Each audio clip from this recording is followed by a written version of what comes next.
So hey guys, welcome back to our another love story episode 20। भाई साहब 20 episode हो गए।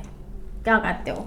20 एपिसोड हो गए। अब तो लॉकडाउन से नहीं निकले अभी तक तो अभी तो लॉकडाउन से ही नहीं निकले, बताओ। अब जो 2020 से ही बढ़े हैं और ये चल रहा है 24 4 साल के 100 एपिसोड तो बनते ही है। नहीं बट 4 साल में हम कोई उसके जब हमने ब्लॉगिंग शुरू कर दी थी उसके बाद तो हम इनको वो बताएंगे जो हमने इनको नहीं बताया। हाँ, exactly. जो ये देखते हैं वो तो बताने का कोई फायदा नहीं होगा। हाँ। तो ब्लॉगिंग चल ही रही है तब से तो। यस। तो भाई हम लोग थे लास्ट में, हमने आपको बताया था कि लॉकडाउन लग गया था और यशु की बहुत ज़्यादा हालत ख़राब हो गई थी और वहाँ पे खाने पीने के लाले पड़ गए थे इसको, क्योंकि लास्ट वाली लव स्टोरी में मैं थोड़ा आउट थी ना, तो अब मैं बोलना चाहती हूँ थोड़ा फिर उसके बाद भाई इसकी मैं एक चीज़ और बता दूँ, जब इसने वो चेकअप करवाया था ना तब भाई कसम से मेरी ना बहुत ज़्यादा फटी पड़ी थी। मेरे को ये हो रहा था कि इसको कोरोना ना हो जाए, मतलब इतनी ज़्यादा फटी पड़ी थी ना, वो मैं एक्सप्लेन नहीं कर पाई उस टाइम पे लास्ट वाले एपिसोड में, कि ऐसा हो रहा था कि नहीं तू रिपोर्ट दिखा, पहले तू टेस्ट करा के, पहले तू रिपोर्ट दिखा कि क्या आया है उसके अंदर। फिर वो मैंने रिपोर्ट मंगा के चाचा से चेक भी करवाई थी। डॉक्टर से तो बाद में चेक हुई थी, पहले मैंने अपने चाचा से चेक करवाई थी, मेरे चाचा डॉक्टर है ना, उनसे कि भाई चेक करा के बताओ सब ठीक है ना, तो उन्होंने बताया हाँ सब ठीक है, ऐसी कोई दिक्कत वाली बात नहीं है। तब जाके थोड़ी शांति मिली। फिर भाई हमारे बीच में ये बातें होने फिर हाँ लूडो वाली बात आ गई थी। लूडो हम खेला करते थे घर पे। फिर मैं आपको बताती हूँ कि हम लोग ना उस टाइम पे ना थोड़ी ना इंस्टाग्राम पे ना वीडियोस बनाया करते थे। उस टाइम पे रील्स तो आई नहीं थी, तो वही टिकटॉक की रील्स आ गई थी तब तक।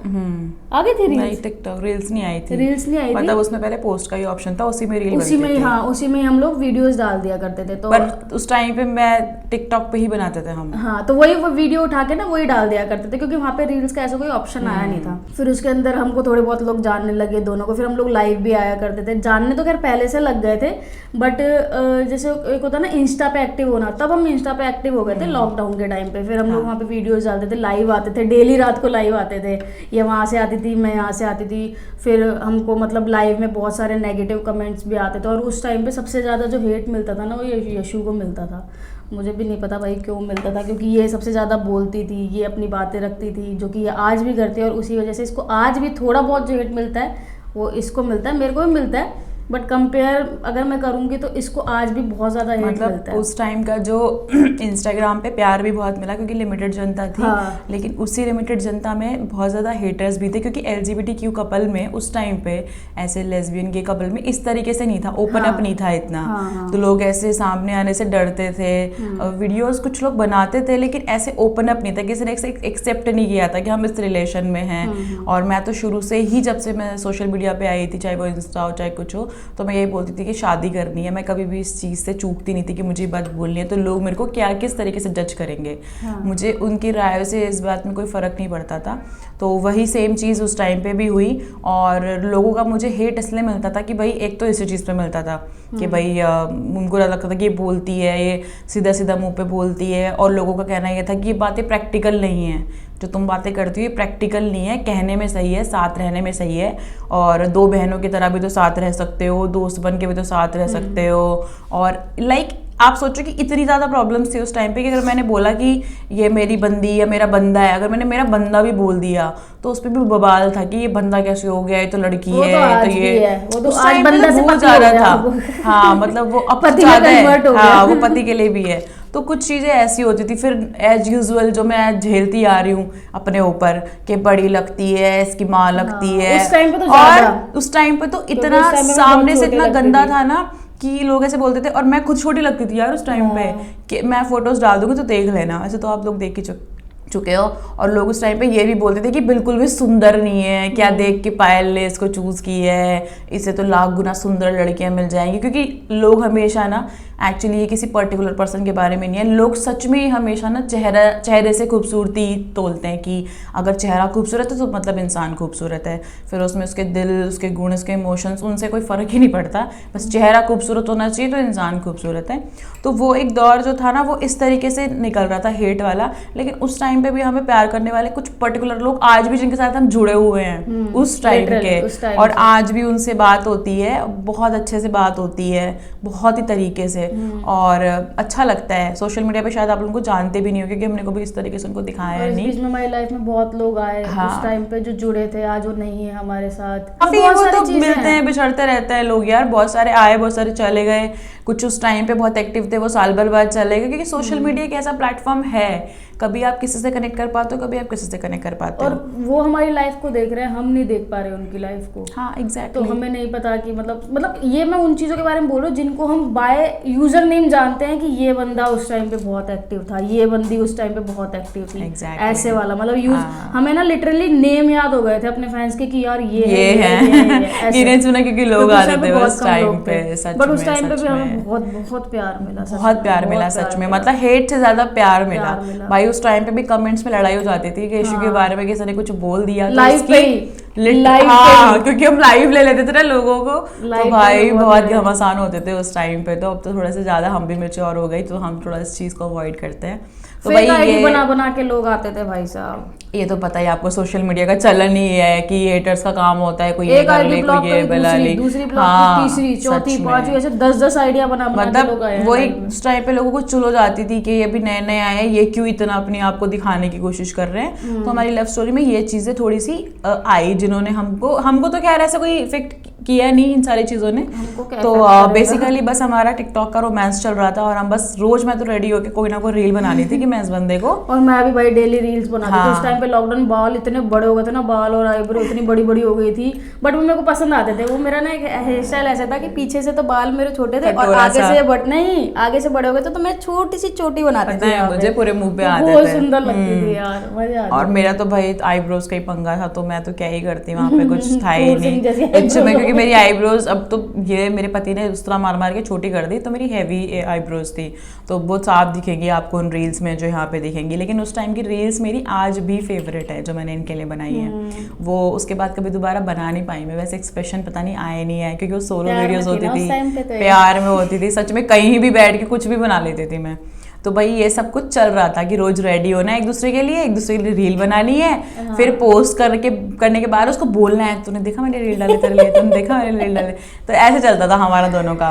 फिर भाई जब तगड़ा ही लॉकडाउन का जो पीरियड है वो बढ़ने लगा, तो हम लोग थोड़े से उसमें डर में आने लगे कि यार ये सब क्या हो रहा है और ये कब तक चलेगा, क्योंकि वो एक होता है ना रुकने का नाम लेना कि नहीं बस अब सब कुछ खत्म है, ऐसे वाला कि दुनिया खत्म है। फिर हमारे बीच कलेश होने लगे, साथ रहने वाली बात। तो भाई उसके बाद मेरे को तो ऐसा लग रहा था कि बस हम पता नहीं अब कैसे ही मिल पाएंगे, क्योंकि डिस्टेंस इतना ज़्यादा, रुद्रपुर से लुधियाना का मैं डिस्टेंस देखती थी इतना ज़्यादा है, और भाई कुछ साधन नहीं जाने का मिलने का। मैं उनको बोलती थी मेरे को तो मिलना है। तो ये सब चलते चलते भाई कलेश भी बसते थे, ठीक है। फिर एक दिन अचानक से इन्होंने एक रील बनाई, और उसके एक्सप्रेशन, मतलब मैं ऐसा बोल सकती हूँ कि बस सेकंड एक ऐसी रील थी जो मुझे ऐसा लगा कि बस बिल्कुल ऐसे दिल और आत्मा से बनाई हुई है। इन्होंने एक सॉन्ग था, जिंदा रहने के लिए तेरी कसम, एक मुलाकात जरूरी है सनम। उस पे जो उस बंदे ने एक्सप्रेशन दिए थे ना, और जो किया था भाई, वो लिटरली ना एक फेस पे रिफ्लेक्ट करता है ना कि नहीं अभी तुमसे नहीं हो पा रहा है और अभी तुमको बस मिलना है। वो चीज़ मेरे को साफ साफ दिखी, और मैं सीरियसली रोई वो रील देख के, क्योंकि हम लोग एक अलग ही पेन में चल रहे थे। एक महीने में जो बंदा 2 बार मिल रहा है, फिर वो नहीं मिल पा रहा। रील भी तो बना रहे थे, तू वीडियो कॉल पे होती थी, मैं ऐसे दिखाती थी और दूसरे फोन से रील बनाती थी। हाँ, ऐसे रील्स भी बनती थी। और ये लॉकडाउन में अपनी खुद की बनाई हुई रील्स देख के खुद से बहुत प्यार करती थी। डुगू को अपने आप से बहुत प्यार है। हाँ, वो अभी वीडियो ये लव स्टोरी बनाने से पहले भी खुद को प्यार करके आई शीशे में देख के 1 घंटा। तो चलो आगे बढ़ते हैं गाइस, बोर नहीं करते आपको। तो जैसे कि मैंने आपको पिछले भाग में बताया था कि हम लोगों ने डिसाइड किया था कि भाई अभी बहुत ज़्यादा हो रहा है, तो हम अपनी फैमिलीज़ में चीज़ों को डिस्क्लोज़ करेंगे। और शुरुआत ये हुई कि डुग्गू पहले अपने घर पे बात करेंगे इस चीज़ को लेके।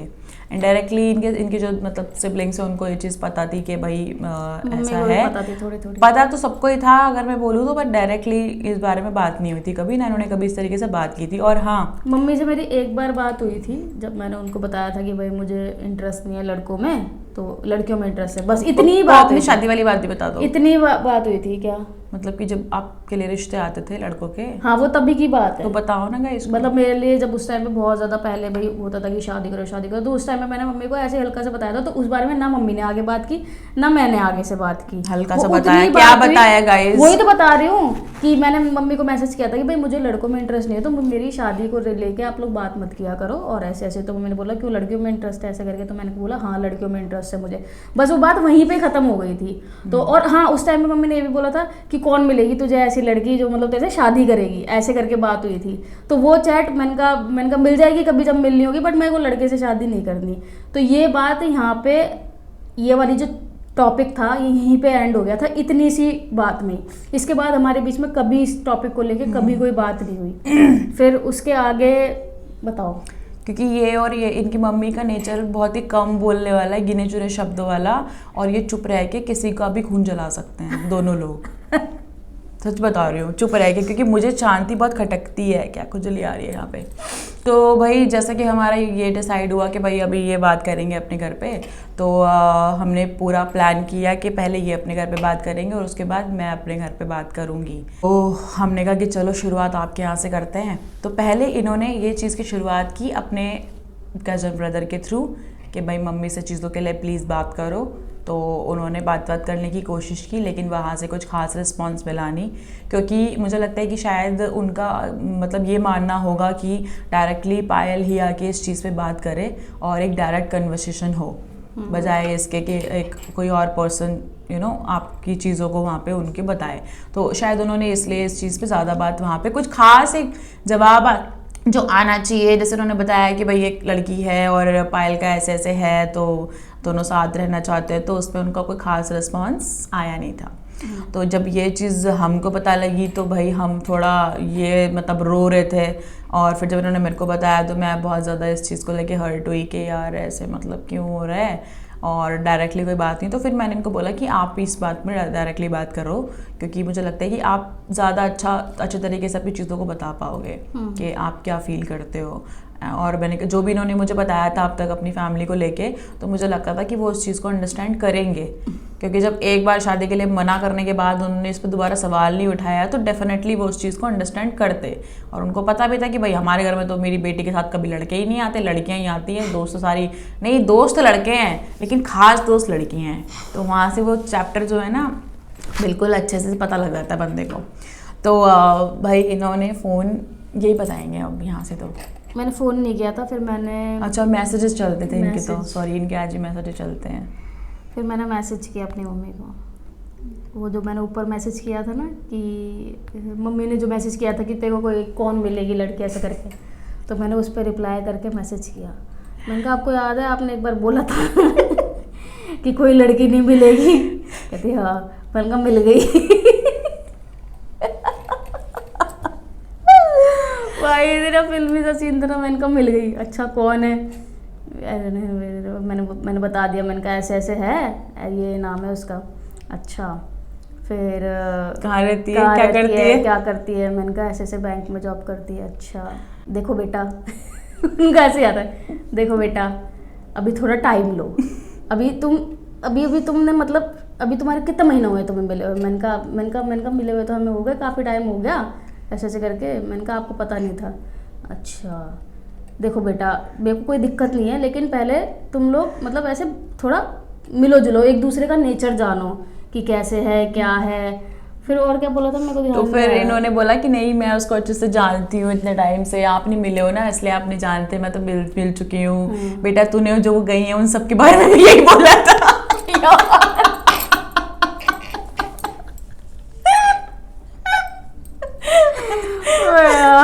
और फिर इसके बाद जब ये बात हुई ना कि भाई ये डायलॉग मेरी मम्मी ने जो सब गई है ना बेटा जो सब गई है उनके बारे में तुमने यही बोला था।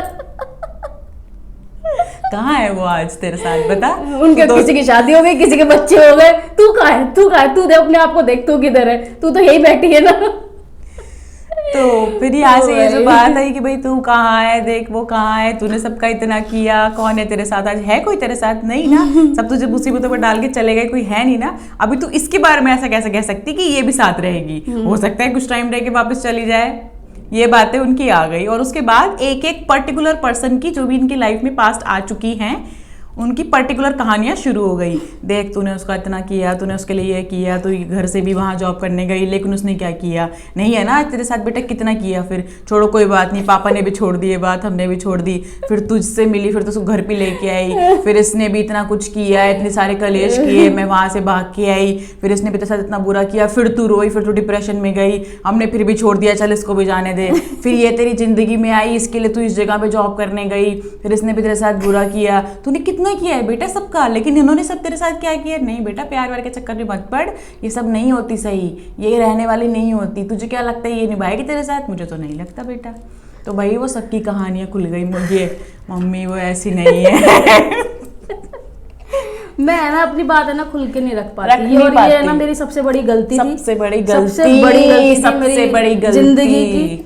और जिसे हम आज कहीं ना कहीं भुगत रहे हैं, जिसे आज कहीं ना कहीं सबसे ज्यादा हम भुगत रहे हैं, दोनों भुगत रहे हैं, और दोनों में मैं ज्यादा भुगत रही हूँ। हाँ। शायद मुझे लगता है। तो बस यही था कि भाई मेरी थी गलती उसमें, देखो अब मैं अब बिल्कुल चेंज हो चुकी हूँ गाइस। और एक में कहावत है क्या, चिड़िया चुग गई खेत है फिर पछताए होत क्या, फिर जब चिड़िया चुग गई खेत। कोई बात नहीं, ये मैं तो ये मानती हूँ भाई, देखो जो किस्मत में लिखा है ना उससे ज़्यादा ना तो हमें मिल सकता है ना उससे कम मिल सकता है। तो हमारी किस्मत में जो लिखा है वो हमें मिल रहा है, और बहुत अच्छी ज़िंदगी जी रहे हैं हम, ठीक है, और बहुत खुश भी हैं हम दोनों, ऐसी कोई बात नहीं है। तो ये सारी चीज़ें हैं। तो भाई ये बात वहाँ पे चली, सारी कहानियाँ आई मेरे सामने, फिर मैंने बड़ी मुश्किल से कन्विंस किया, मैंने कहा एक बार आप बात तो करो ऐसा करके, कि मैंने कहा एक बार बात तो करो ऐसा करके। तो फिर भाई हमने कराई बात अपनी माता श्री से इनकी। फिर अब ये तो यही बताएंगे क्योंकि मुझे सच में नहीं पता क्या बात हुई उनकी, ना उन्होंने मुझे बताया और इसने मुझे बाद में बताई बातें।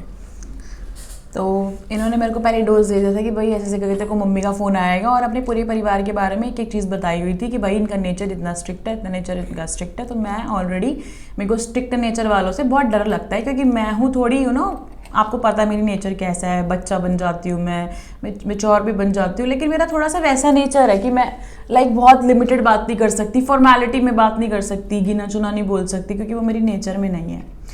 चलो भाई, अब उनका फ़ोन मेरे पास आया और कॉल पे ही बात हुई थी हमारी, कॉल आया उनका और उन्होंने मेरे बारे में चीज़ें पूछी, हाल चाल पूछा, फिर उसके बाद चीज़ें पूछी कि भाई कैसा चल रहा है, फैमिली का पूछा कि भाई कौन कौन है, कहाँ रहते हो, ये वो सब कुछ मैंने बता दिया। तो फिर उन्होंने वो आई फिर मुद्दे की बात पे कि देखो बेटा, अभी पायल ने मुझे बताया कि तुम्हारा ऐसा ऐसा है, अभी तुम कैसे श्योर हो चीज़ों को लेके, अभी तुम दोनों छोटे हो, अभी तुमने दुनिया में देखा ही क्या है, अभी तुम अपनी ज़िंदगी के बारे में सोचो, अपने फ़ैसले पे दोबारा सोचो, मुझे पता ही उम्र ही ऐसी होती है, मतलब जैसे कि एज यूजुअल बड़ों की बातें होती हैं कि भाई नहीं समझ में आता, क्या पता तुम अभी अट्रैक्शन में हो, उन्होंने ये चीज़ भी बोली, क्या पता तुम अभी अट्रैक्शन में हो और तुमको लग रहा है कि प्यार है, हो सकता है तुम साथ में रहो, तुम 1 महीना भी साथ ना रह पाओ, एक दूसरे के साथ मारपीट करके भाग जाओ तुम, फिर दोनों अलग हो जाओ, क्योंकि पायल का मन टिकता नहीं है बेटा एक पे।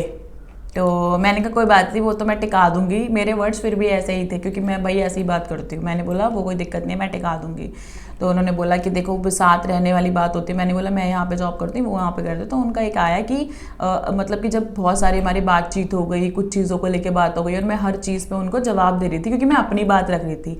जवाब देना इन द सेंस कि मैं अपनी बात रख रही थी। वो मुझे इस चीज़ के लिए कन्विंस करना चाहती थी कि मैं एक अच्छी खासी सुशील लड़की हूँ, तो मेरे को अपना जीवन एक लड़के के साथ स्पेंड करना चाहिए, शादी करके नॉर्मल, ठीक है। उनका कहना ये था और मैं उनको ये चीज़ के लिए कन्विंस कर रही थी कि मैं उसको प्यार करती हूँ और मैं उसके साथ रहना चाहती हूँ और मैं उसके साथ निभाऊंगी और मैं शादी भी करूँगी और मैं जैसे एक रहना चाहिए बहू को, मैं वैसे रहूँगी।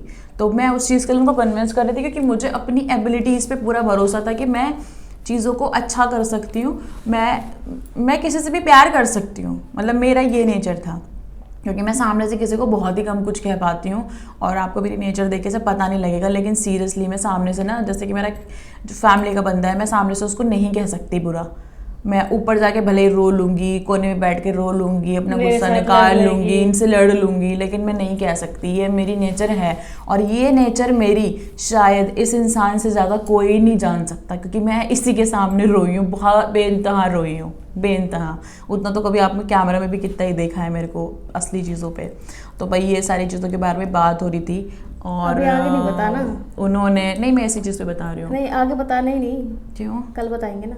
आधी बात आपको आज बता दी, आधी बात हम करेंगे कल के एपिसोड में, और हम गैप नहीं देंगे इसमें, कल एपिसोड आ जाएगा दूसरा भी। मैं आपको फिर बताऊंगी कि मम्मी ने मुझसे आगे क्या क्या सवाल पूछे, हाँ और वो कितने टफ क्वेश्चंस थे। बिल्कुल। चलो आज का वीडियो हम यहीं पे खत्म करेंगे, आपसे मिलेंगे हम कल के टेंशन हो रही है, love आगे story वाले एपिसोड थोड़े ज्यादा इमोशनल होने वाले हैं। तो thank you so much for watching guys, और कल हम डाल देंगे, गैप नहीं देंगे बिल्कुल भी। ठीक है, तो tata bye bye, good night.